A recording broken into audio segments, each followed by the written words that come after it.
Varicose veins కి సరైన చికిత్స కోసం సంప్రదించండి ఎవిస్ హాస్పిటల్. వెనుంబాకం విజయసాయిరెడ్డి మీరు రాత్రి అంతా చూస్తున్నారు.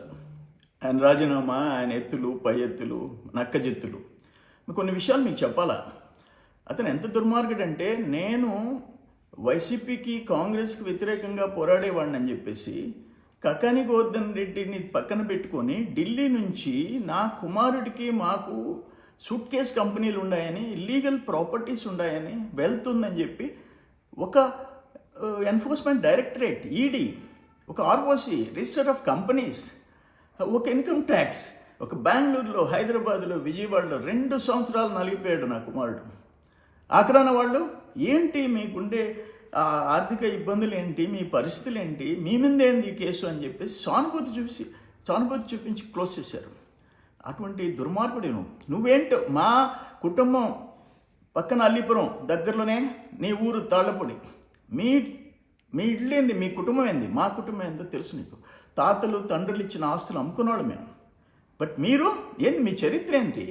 మీ తండ్రి, మీ చిన్నాయన, వాళ్ళ చిన్నాయన్ని మర్డర్ చేసిన కుటుంబం నీది. జైళ్ళకి పోయి వచ్చినారు మీ తండ్రులు, మీ పినతండ్రులు. అటువంటి పరిస్థితి మాకు లేదు. మా పెదనాయన కూడా జైలుకి పోయాడు, సోమిరెడ్డి ఆదినారాయణ. స్వాతంత్రం కోసం పోయినాడు. 5 ఎకరాలు భూమి ఇచ్చింది గవర్నమెంట్ ఆ రోజుల్లో. ఈరోజు పేదోళ్ళకి ఇళ్ల స్థలాలు ఇచ్చేస్తే కోట్ల రూపాయల వాల్యూ. అది మీకు మాకు తేడా. ఇంకొక విషయం, నువ్వు ఎన్టీ రామారావు గారి కుమార్తె పురంధేశ్వరి గారు, ఆమె గురించి నువ్వు వాడిన భాష ఏంటి, నువ్వు పెట్టిన ట్వీట్లు ఏంటి?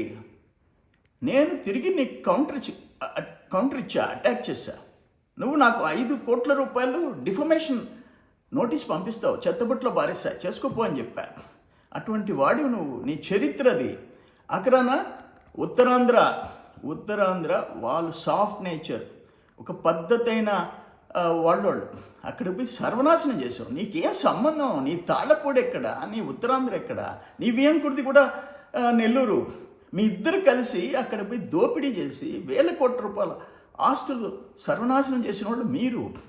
నువ్వు ఇప్పుడు పెద్ద నక్క చిత్తులు వేస్తున్నావు. నువ్వేం మాట్లాడతావు? ఒక క్రూర మృగం కూడా మాట్లాడదు, బిహేవ్ చేయదు ఆ విధంగా. చంద్రబాబు నాయుడిని జైలుకి పంపిస్తా, ఆల్రెడీ ఒకసారి పంపించారు, కారణం లేకుండా పంపించారు.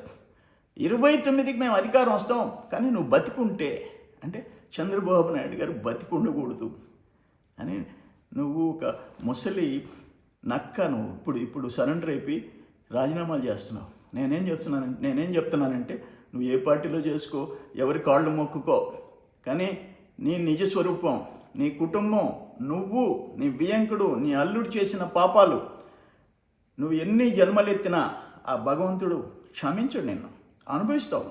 సుమన్ టీవీలో మీ పర్సనల్ అండ్ బిజినెస్ ప్రమోషన్స్ కోసం కింది నెంబర్కి కాంటాక్ట్ చేయండి.